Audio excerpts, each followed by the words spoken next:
అప్పుడు పరలోకమందు ఒక గొప్ప సూచన కనబడింది.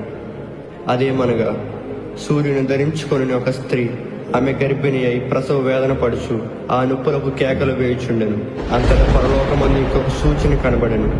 ఇదిగో ఎర్రని మహాగణ సర్పము, దానికి 7 తలలను 10 కొమ్ములను ఉండెను. దాని తలల మీద 7 కిరీటములు ఉండెను. దాని తోక ఆకాశ నక్షత్రములలో 3వ భాగము నిలిచి వాటిని భూమి మీద పడవేసెను. కననయ్యున్న ఆ స్త్రీ కనగానే ఆమె శిశువును మృంగవేయవలనని ఆ ఘట సర్పం స్త్రీ ఎదుట నిలుచుండెను. సమస్త జనములను ఇనుప దండముతో ఏలనయున్న ఒక మగ శిశువును ఆమె కనగా, ఆమె శిశువు దేవుని యొద్దకును ఆయన సింహాసనం యొద్దకును కొనిపోబడెను. అంతటా పరలోకమందు యుద్ధం జరిగెను.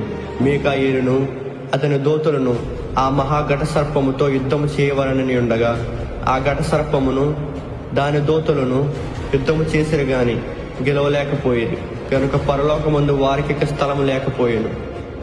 అపవాదనియు సాతాననియు పేరు గల ఆది సర్పమైన ఆ మహాఘట సర్పము పడద్రోయబడెను.